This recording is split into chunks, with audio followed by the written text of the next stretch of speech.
오늘 은혜 받으실 하나님의 말씀은 마태복음 7장 16절에서 21절까지 말씀입니다. 마태복음 7장 16절에서 21절까지. 우리 찾았으면 우리 한 목소리로 함께 하겠습니다. 그들의 열매로 그들을 알지니 가시나무에서 포도를 또는 엉겅퀴에서 무화과를 따겠느냐. 이와 같이 좋은 나무마다 아름다운 열매를 맺고 못된 나무가 나쁜 열매를 맺나니 좋은 나무가 나쁜 열매를 맺을 수 없고 못된 나무가 아름다운 열매를 맺을 수 없느니라. 아름다운 열매를 맺지 아니하는 나무마다 찍혀 불에 던져지느니라. 이러므로 그들의 열매로 그들을 알리라. 나더러 주여 주여 하는 자마다 다 천국에 들어갈 것이 아니요 다만 하늘에 계신 내 아버지의 뜻대로 행하는 자라야 들어가리라. 아멘. 자, 오늘은 함께 읽은 본문 말씀을 근거로 말씀 앞에서라는 제목으로 함께 은혜를 나누고자 합니다. 한번 따라해 볼까요? 말씀 앞에서. 한번 더 해봅시다. 말씀 앞에서. 오랜만에 제가 설교자로 또 뵙게 되는 것 같습니다. 작년 5월에 설교로 섬기고 1년 3개월 만이네요. 오늘도 이곳까지 하나님을 예배하기 위해 오신 모든 동역자분들을 정말 환영하고 축복합니다. 제가 오랜만에 설교자로 섬기는 것이기도 하지만 사실 올해는 지난 1월 중순부터 7월 중순까지 약 6개월 정도 월요 모임에 제가 참석을 하지 못했습니다. 그래서 설교도 오랜만이지만 월요 모임 사역도 제가 지난주에 찬양 인도가 그때가 시작인 게 또 오랜만이죠. 6개월 만이죠. 지난 6개월간 저는 그 어성경이 읽어진의 전문 강사 과정 등록해서 이제 공부를 하고 있었습니다. 7월에 모든 과정을 마치게 되었고 개인적으로 이 목회자에 대한 제가 생각을 할 때 이 목회자는 성경이 우리들에게 어떤 것을 말하고 있는지를 알고 있어야 되고 그리고 그렇게 읽은 성경을 토대로 교회를 만들어 가야 된다고 생각을 합니다. 저는 이것을 목회 철학이라고 생각을 해요. 제가 생각하는 목회 철학은 성경이 우리들에게 어떤 것을 말을 하고 있는지 알아야 되고 그리고 그렇게 읽은 성경을 토대로 교회를 어떻게 만들어가야 할지 그것이 목회자가 가져야 할 목회 철학이다. 그런 의미에서 성경이 우리에게 무엇을 말하는지에 대해서 공부하면 할수록 알아보면 알아볼수록 구약의 시작에서 신약의 마지막까지 결국은 하나님 나라에 대해서 말하고 있구나 라는 것을 제 개인적인 결론에 이르게 되었습니다. 그래서 제가 고민을 되게 많이 했어요. 하나님 나라가 뭘까? 이 주제에 대해서도 굉장히 심오한 주제입니다. 굉장히 심오하게 이야기를 할 수 있고 설교를 할 수 있고 강의를 할 수 있지만 단순하게 이야기를 해보자면 하나님 나라는 우리가 죽으면 올라가는 천국이 아니에요. 보통 이렇게 많이 생각을 하잖아요. 그런데 단순하게 이해시켜보자면 온 세상의 주인이 하나님이시고 왕 대신 하나님의 통치하심 안에 살아가는 것, 그것이 하나님 나라, 왕 대신 하나님의 통치하심, 이것이 가장 중요한 것을 간단하게 제가 말씀드린 겁니다. 그래서 저는 이 왕 대신 하나님의 통치하심이라는 주제로 어떻게 성경을 가르쳐야 할까에 대한 고민을 계속해서 하기 시작했어요. 그러다가 작년에 제가 여도수봉 광명교회로 사역지로 옮기면서 어성경이 읽어지네를 본격적으로 접하게 되었고 구약과 신약의 성경방을 공부하면서 어성경이야말로 하나님 나라의 주제를 성도들에게 가장 잘 설명해 줄 수 있는 지금까지 내가 찾고 있던 성경 공부구나라는 것을 제가 깨닫게 됐어요. 그래서 본격적으로 전문 강사 과정을 등록하였고 공부도 하고 또 마치게 되었습니다. 그 왕 대신 하나님의 통치하심을 이야기하면 이 죄의 시작에 대한 부분을 말하지 않을 수가 없습니다. 바로 원죄에 대한 부분이죠. 원죄가 어떤 건지 잘 아시죠? 물론 이 단어를 구약학을 공부하시는 분들은 별로 좋아하지 않습니다. 왜냐하면 구약의 본문을 연구하는 과정에서 새로운 해석들이 계속 발견되는데 그렇게 발견된 새로운 해석에서는 인간이 불순종이라는 죄를 지어 형벌을 받았다는 기존의 해석과는 달리 욕망의 시작이 되었다고 해석을 해요. 구약을 공부하시는 분들은. 그래서 죄의 시작이 아닌 욕망의 시작이다라고 이야기를 하죠. 그래서 원죄라는 단어를 별로 좋아하지 않습니다. 하지만 저는 이것을 그저 단어 사용의 차이라고 생각을 해요. 그것이 죄의 시작이든 아니면 욕망의 시작이든 변하지 않는 것이 있다는 사실이죠. 이것에 대해서 한세대학교 구약학 교수님이신 차준희 교수님, 또 저의 은사이기도 하지만 창세기 다시 보기라는 책의 말씀 빌려보면은 이런 말씀을 합니다. 인간이 하나님과 같이 모든 것을 아는 전지와 선과 악을 정확하게 구별할 수 있는 전능을 소유하고 싶은 유혹에 빠진 것이다. 성경은 성경으로 해석하는 것이 가장 좋은 해석의 방법이죠. 그래야 전체적인 성경이 우리에게 말하는 맥락을 볼 수 있기 때문입니다. 그런 의미에서 사도 바울은 이 죄에 대해서 어떻게 우리에게 말하고 있을까요? 로마서 5장 19절 말씀. 한 사람이 순종하지 아니함으로 많은 사람이 죄인 된 것 같이 한 사람이 순종하심으로 많은 사람이 의인이 되리라. 그것이 원죄이든 아니든 죄의 시작이든 욕망의 시작이든 단어 사용 자체는 중요하지 않습니다. 뜻이 조금 다를 수도 있어요. 단어라는 것이 어차피 어떤 사람이 쓰는 이 단어와 다른 사람이 쓰는 이 단어가 깊이 나누는 내용이 조금 다를 수 있으니까. 하지만 의미는 다르지 않습니다. 사도 바울의 말처럼 한 사람으로 인해 많은 사람이 죄인이 되었다는 것은 사실이고 한 사람으로 인해 많은 사람이 의인이 되었다는 것은 사실이죠. 결국 이 죄의 근본은 바로 이것입니다. 자기 중심성. 하나님께서 선악의 주인이 되셔야 하고 우리는 하나님의 선악을, 나의 선악이 아니라 하나님의 선악을 지혜로 여기고 그것을 구하고 그 지혜대로 살아가야 하는데, 인간은 자기 스스로 선악을 판단하는 주인이 되었고 그렇게 판단된 선악을 지혜라 생각하며 그 기준으로 살아가기 시작하죠. 이것을 가장 잘 나타내는 구절이 바로 사사기에 등장을 합니다. 사사기 21장 25절 말씀. 그때에 이스라엘에 왕이 없으므로 사람이 각기 자기의 소견에 옳은 대로 행하였더라. 이 구절은 사사기 17장에도 동일하게 등장을 합니다. 그리고 지금 여기 사사기 21장 25절, 사사기의 가장 마지막 결론이라고 할 수 있는 마지막 구절에 동일하게 등장을 해요. 마치 사사기의 결론인 것처럼. 사사시대는 하나님께서 왕으로 이스라엘을 통치하시고 사사를 보내셔서 백성들의 대소사를 주관해 주시는 시대죠. 그런데 지금 백성들은 자신들에게는 왕이 없다고 지금 소리치고 있습니다. 하나님이 왕이신데, 하나님이 왕이시고 하나님께서 이미 사사를 통하여 그 통치 방식을 알려주고 계시고 이미 율법과 말씀을 통하여서 그 말씀들을 가르쳐 주시고 하나님의 뜻이 어떤 것인지 알려주고 계심에도 불구하고 왕이 없다 계속 이야기를 하고, 왕을 달라고, 인간 왕을 달라고, 인간 왕을 보내달라고 계속 이야기를 하죠. 각자 소견에 옳은 대로 행한다는 것은 자신이 판단하는 선과 악의 기준대로 행하였다는 겁니다. 내가 볼 때 좋은 것만 행하였다. 내가 볼 때는 선이죠. 악한 게 아니에요. 그렇죠? 하지만 개인의 선과 악은 서로 부딪힐 수밖에 없습니다. 어떤 사람은 여름에 더위를 많이 타죠. 제가 좀 더위를 많이 타는데 그럼 에어컨은 어떻게 돼요? 세게 틀어야죠. 그런데 어떤 분들은 더위가 조금 많이 타지 않습니다. 추위를 많이 타요. 그럼 어떻게 해요? 에어컨을 조금 안 틀고 싶죠. 그런데 각자의 선이 부딪히면 어떻게 됩니까? 에어컨 어떻게 켜야 될까요? 에어컨을 어떻게 켜야 되죠? 그러면 자신에게는 선이지만 타인에게는 아닌 것이 악인 것이죠. 그게 바로 하나님이 판단해 주시는 절대적인 선악이 없는 세상은 바로 이렇게 돌아갑니다. 그래서 개인의 선과 악이 충돌하죠. 그래서 다툼이 일어나고 그래서 전쟁이 일어나는 거죠. 또한 그래서 필요한 것이 법이 필요하고 질서가 필요하죠. 개인의 선들을 정리해서 공식적인 객관적인 선, 이것이 선이다. 그러니까 너는 이것을 따라. 나는 내가 보기 이건 아닌데 나라의 법이야, 따라. 이렇게 되죠. 그렇다면 이런 시대에 어떤 기준을 가지고 우리는 어떻게 살아가야 할까요? 하나님께서는 이스라엘을 통해서 우리에게 이것을 아주 친절하게 알려주고 있습니다.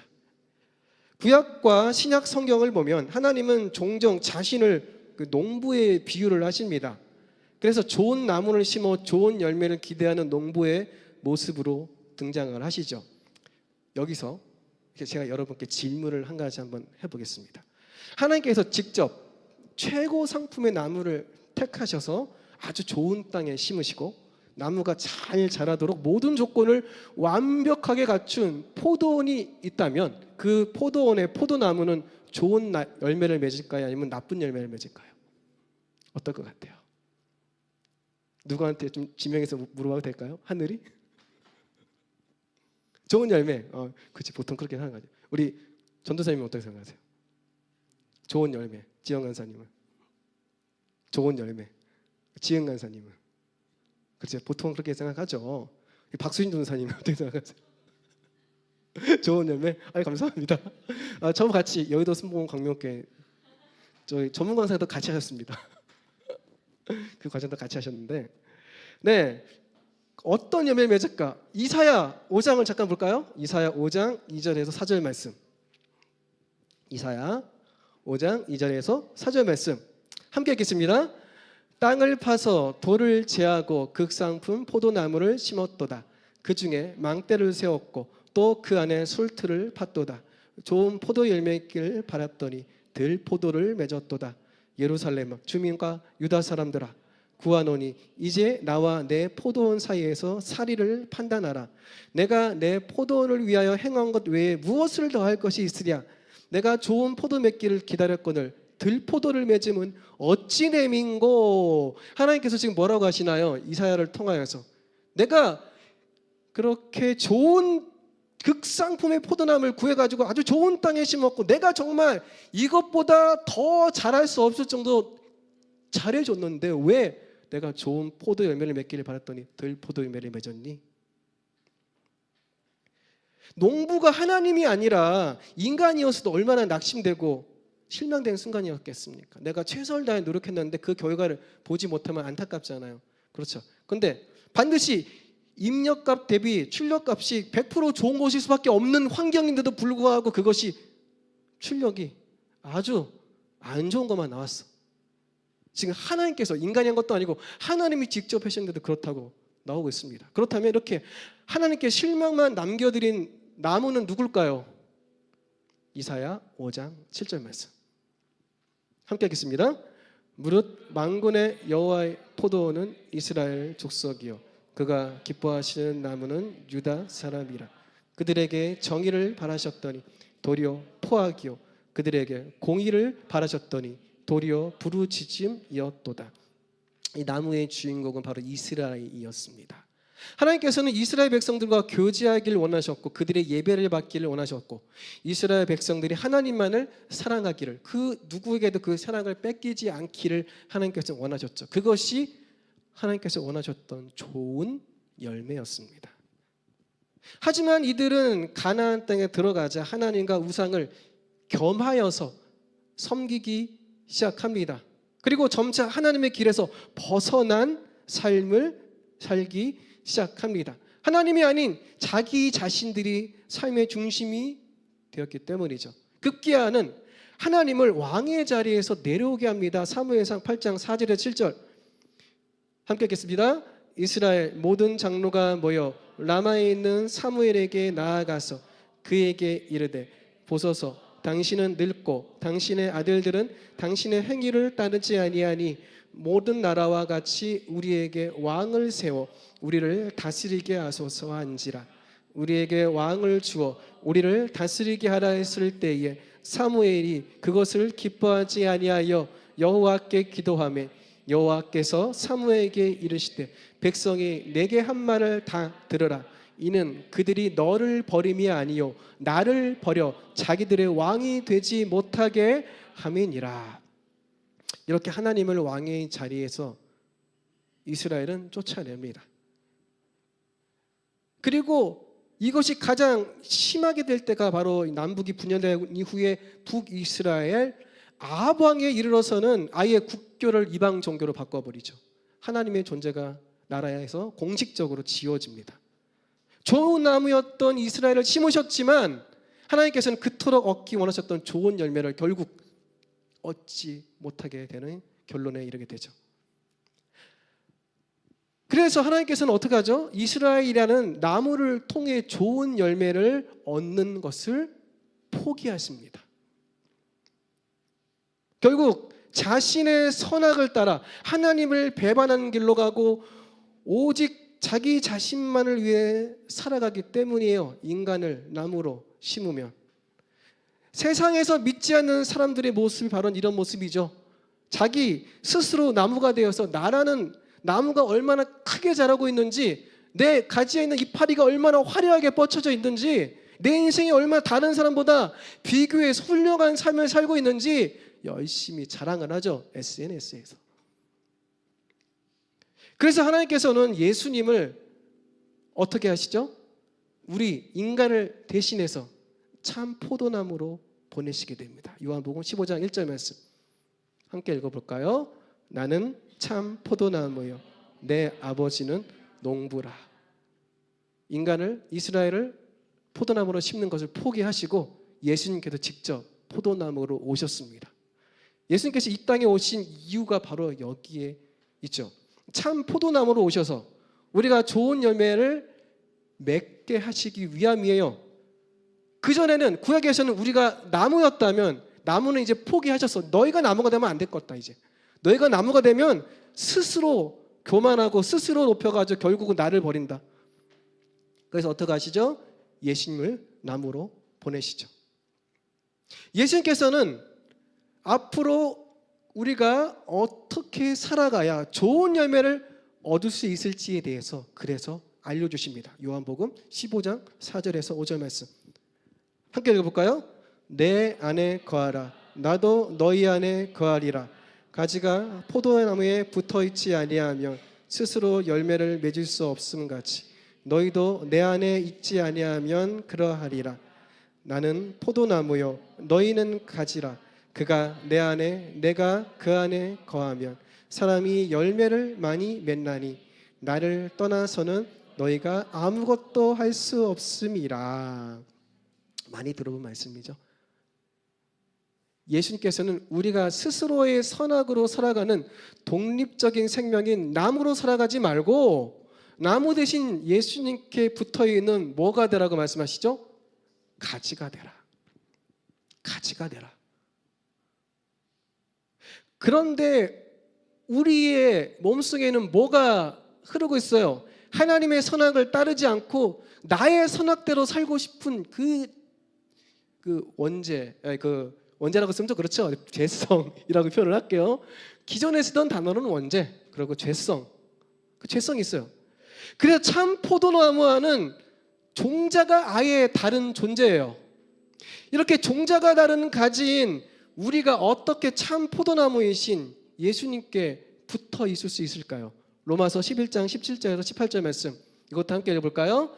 또한 가지 얼마가 꺾이었는데 돌 감람나무인 내가 그들 중에 접붙임이 되어 참 감람나무 뿌리의 진액을 함께 받는 자가 되었은즉 그 가지들을 향하여 자랑하지 말라. 자랑할지라도 내가 뿌리를 보존하는 것이 아니요 뿌리가 너를 보존하는 것이니라. 여기서 등장하는 것이 바로 접붙이기입니다. 접붙이기 많이 들어보셨죠? 네. 접붙이기는 식물을 인공적으로 번식시키는 방법의 한 가지인데 나무의 가지나 눈을 잘라서 접을 만들고 밑바탕이 되는 나무에 이렇게 만든 접을 붙여서 엉겨붙게 하는 방법입니다. 접붙이기를 이용하면 재배하는 기간이 짧아질 뿐만 아니라 이게 접순 품종의 성질을 변함없이 이어갈 수 있고 결실 시기가 빨라지고 병충해에 대한 면역성이 생기는 등 이점이 아주 큽니다. 그래서 과일나무나 꽃나무의 경우 특히 과일이 크고 맛이 좋아지고 꽃이 아름답게 된다고 해요. 이 접붙이기를 통해. 결국 접붙이기는 더 좋은 열매다 더 좋은 꽃을 얻기 위해 나뭇가지를 뿌리가 튼튼하여 영향을 잘 줄 수 있는 나무에 붙이는 것. 나뭇가지를 영향을 잘 줄 수 있는 나무에 붙이는 것. 어렵지 않죠? 쉽죠? 하나님께서는 우리를 그래서 참 포도나무이신 예수님께 가지로 붙여버리십니다. 접붙이기. 그렇게 우리가 나무이신 예수님께 붙어 있을 수 있게 되죠. 그런데 이 접붙이기에는 아주 중요한 원칙이 있습니다. 접붙이기의 원칙이 뭘까요? 가지가 원래 나무의 진액을 받는 것이죠. 아까 읽었었던 우리 로마서 11장에도 나오죠. 진액이 나무의 진액, 뿌리의 진액을 받는 것이라고 말을 하죠. 그것을 받지 못하면 접붙이는 것은 실패하게 됩니다. 그렇죠? 그래서 접붙이는 가지는 수액이 잘 보이도록 이렇게 사선으로 자르거나 아니면 V자로 잘라가지고 나무 몸에다가 싹 잘 박습니다. 수액이 잘 흐를 수 있도록 수액 길에다가 붙여요. 진액의 길이 서로 잘 붙을 수 있도록 고정시키고 꽝꽝 싸매두고 오래 두면은 점점 흐르면서 하나가 되죠. 이게 흐르지 않으면 하나가 안 되겠죠. 아니 단지 이것만 아니더라도 우리가 뭐 장기를 이식할 때도 마찬가지죠. 못의 혈관까지 잘 이어 붙여놔야 피가 잘 통하잖아요. 그래야지 장기 이식이 잘 되겠죠. 젖붙이기도 마찬가지입니다. 이것은 우리와 예수님의 관계에도 동일합니다. 성경에서는 서로 하나가 되는 것, 이것을 연합이라고 말해요. 연합을 상당히 강조하는데 그 연합의 실제적인 뜻, 실제적인 방법은 뭐냐? 뜻을 일치하는 겁니다. 뜻이 하나가 되는 것. 뜻을 하나로 모으는 것이죠. 사람과의 관계에서 서로 마음이 맞는다는 표현을 하죠. 그것은 결국 어떤 의미예요? 서로의 뜻이 일치한다는 표현이죠. 마음이 맞는다. 친구나 애인이나 부부간에 이렇게 뜻이 일치하는 것은 관계가 더 깊어지고 견고해지게 만듭니다. 그래서 이 뜻이 일치하기 위해서 뭘 하세요? 서로 대화를 통해 마음을 확인하고 서로 다른 뜻을 조금씩 양보하거나 타협하거나 서로에게 맞추는 과정이 반드시 필요합니다. 아무리 죽고 못 살아도 이 과정을 겪으셔야 됩니다. 이 과정을 겪지 않으면은 그 마음을 합하여서 한 가정을 이룰 수가 없게 돼요. 인간도 그렇죠. 그렇다면 하나님과의 관계에서 뜻을 일치하는 것은 어떻게 하는 것일까요? 하나님과 우리가 대화하면서 뭐 대화를 기도라고 표현하니까 기도하면서 서로 양보하거나 타협을 해야 될까요? 아니죠. 하나님과의 관계에서는 이게 통하지 않습니다. 하나님의 뜻에 우리의 뜻을 맞추는 것이 뜻을 일치시키는 겁니다. 사도 바울이 뿌리의 진액을 받아 가지가 살아간다고 표현했죠. 그 말대로입니다. 접붙인다는 것은 내 뜻을 포기하고 하나님의 뜻대로 살아가는 것을 말하죠. 그래서 예수님께서는 이렇게 말씀하십니다. 요한복음 15장 7절 말씀, 너희가 내 안에 거하고 내 말이 너희 안에 거하면 무엇이든지 원하는 대로 구하라. 그리하면 이루리라. 이 구절을 단순히 우리가 하나님께 소원을 빌고 그 소원을 하나님께서 이루어 주시겠다는 내용으로 받아들이신다면 큰 오해입니다. 예수님의 이름은 무엇인지 구하면 이루어 주겠다 했으니까 내가 열심히 구해야지 그러면 이루어 주실 거야. 그렇게 해서 다 이루셨나요? 다 기도 제목 응답 받으셨나요? 다 오케이 사인 받으셨나요? 아니죠.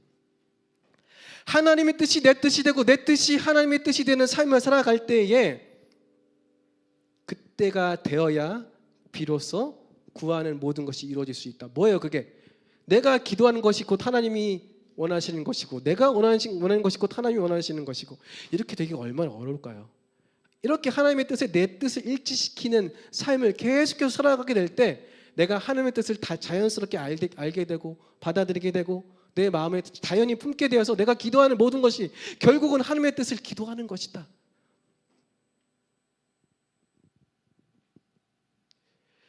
이렇게 하나님의 뜻에 내 뜻을 일치시키는 삶은 결국 나의 선악을 내려놓고 하나님의 선악대로 살아가는 삶을 말하는 것입니다. 즉 오늘의 설교 제목대 하나님의 말씀대로 사는 삶이죠. 하나님을 왕으로 인정하고 그 통치하심으로 들어가는 삶이죠. 원래의 선을 따르는 것입니다. 내가 갖고 있는 선을 따르는 것이 아니라 하나님의 말씀 앞에 나의 선과 악을 말하지 않는 것입니다. 그것이 말씀 앞에서의 겸손함이에요. 온전히 하나님을 경외하는 것이죠. 그렇게 우리는 창조주이신 하나님을 공경하고 두려워할 줄 알아야 됩니다. 이것이 경외죠. 경외. 그런데 나무에는 가지만 붙어 있지 않습니다. 다른 존재도 붙어 있어요. 혹시 아시는지 모르겠는데 이게 겨우살이라고 들어보셨어요? 겨우살이? 겨우살이 아시는 분 혹시? 모르시죠? 그러니까 이 나이 드신 분은 다 아는데 모르시더라고. 이게 뭐냐면은 겨우살이란 다른 식물에게 이게 기생해서 겨울을 나는 기생 식물입니다. 제가 원래 사진도 갖고 올까 하다가 안 갖고 왔거든요. 네. 근데 이 늦가을에 싹을 틔워서 겨울에 숙주가 되는 나무의 수액을 쪽쪽 뽑아 먹고 그걸로 꽃을 피운 다음 열매를 맺는다고 해서 붙어서 붙은 이름이 겨우살이, 겨울을 나는 거예요. 나무에 붙어가지고. 하지만 나무에 너무 잘 붙어 있어가지고 언뜻 보면은 가지처럼 보입니다. 나무에 보면은, 겨울에 보면은 저기 가지가 있는데 막 잎이 막 나 있고 그래. 다른 나무는 멀쩡한데, 멀쩡하던 게 뭐예요? 잎이 다 떨어졌지. 앙상한 가지. 근데 그 가지만 잎이 나 있고 막 그래. 언뜻 보면 그 나무의 가지처럼 보입니다. 교회에서도 가만히 보면 예배도 잘 드리고 헌금도 잘하고 봉사도 잘하는 사람들이 많이 있습니다.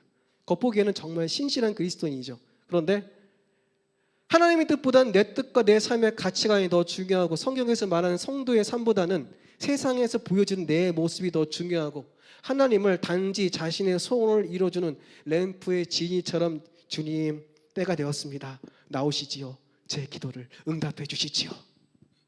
이렇게 여기는 사람, 이 사람은 가지가 아니라 겨우살이에 불과합니다. 나무의 진액을 이용하여서 자신만을 이득을 얻는 겨우살이죠. 나무의 진액을 얻는 이유가 뭡니까? 가지가 그 가지를 통한 열매를 맺기 위함이죠. 그 나무의 열매를 맺기 위함인데, 겨우살이가 진액을 얻는 이유는 뭡니까? 내 살을 불리기 위해서요.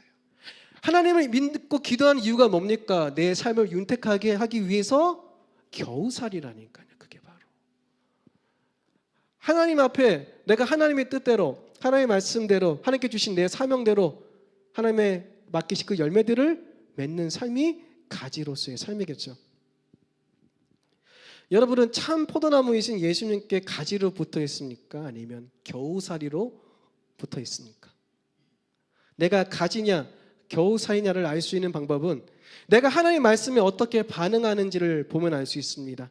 내게 내려진 하나님의 말씀은, 여러분은 겸손하게 하나님의 선으로 순종을 하십니까? 아니면 나의 선으로 그 말씀을 판단하여서 내 소견에 옳은 대로 행하십니까? 하나님의 말씀 앞에 겸손하게 그 말씀대로 사는 것이야말로 우리가 하나님을 내 삶의 주인이자 왕으로 인정하고 그 통치하심으로 들어가는 하나님 나라의 백성으로서 당연한 삶임을 잊지 마시기를 부탁드리겠습니다. 우리가 함께 처음에 읽었던 본문 말씀을 보면은 열매를 맺지 않은 것마다 어떻게 한다고 했죠? 찍혀 불에 던져버린다고 하셨어요. 이스라엘이 멸망한 이유가 뭐죠? 제가 말씀드렸죠? 열매를 맺지 못해서. 이스라엘도 그렇게 찍어서 버리셨는데 하물며 우리는 어떨까요? 중요한 것은 하나님께서는 임계점이라는 게 분명히 존재하세요. 임계점이 뭔지 아시죠? 불을 막 떼면 몇 도에 끓죠? 100도에 끓죠. 근데 100도가 되기 전까지는 좀 끓을 기미가 살짝 보이긴 하지만 끓지는 않습니다. 100도가 돼야 끓어버리죠. 하나님께서는 그 임계점까지는 참으시고 인내하시고 용서하십니다. 하지만 그 임계점을 넘는 순간 하나님께서는 징계를 내리시죠. 구약에서만 그럴까요? 지금은 어떨까요? 그 임계점이 좀 더 커지셨을 뿐이죠. 예수님 십자가의 은혜로. 물론 우리를 버리지는 않으실 거예요. 하지만 우리는 하나님의 징계로 말미암아서 우리의 삶이 힘들어질 수도 있어요. 그래서 분명히 경험하신 분도 존재하십니다. 내가 겨우 사이로 살아간다면 결국 내가 갈 길은 거기밖에 없어요. 성경에 분명히 등장을 하죠. 두 가지를 항상 얘기하십니다. 양이 있으면 뭐가 있어요? 염소가 있죠. 알곡이 있으면 뭐가 있어요? 죽정이가 있죠. 오늘 제가 말씀드린 거는 가지가 있으면 뭐가 있다고요? 겨우살이가 있다. 양과 알곡과 가지는 창고에 들어가지만 염소와 죽정이와 겨우살이는 결국은 아궁이 불에 던져져 태워집니다. 지금은 같이 있어도 하나님께서는 놔두실 뿐이죠. 근데 내가 스스로를 점검하지 않고 하나님의 말씀 앞에 겸손하게 살아가지 않는다면 내가 양인지 염소인지 알곡인지 죽정인지 가지인지 겨우살인지 모릅니다. 오늘 여러분에게 오늘 말씀을 통하여 하나님께서 분명히 도전하십니다. 지금까지 우리는 말씀 앞에서라는 제목으로 우리가 이 시대를 살아가는 기준이 하나님의 말씀이 되어야 하며 그 말씀대로 사는 삶이야말로 하나님을 왕으로 인정하며 그 백성답게 사는 당연한 삶의 방식임을 알게 되었습니다. 그래서 하나님께서는 온 땅의 주인 되신 하나님 말씀 앞에서 우리가 겸손하기를, 나의 선과 악을 내려놓고 하나님의 선과 악을 존중하며 그 말씀대로 살아가기를, 나에게 주신 사명의 말씀에 내 삶을 드리기를 원하십니다. 하나님께 주신 이러한 도전에 오늘 우리가 겸손하게 반응하며 나아가는 우리 모두가 되시기를 주님의 이름으로 부탁드리겠습니다.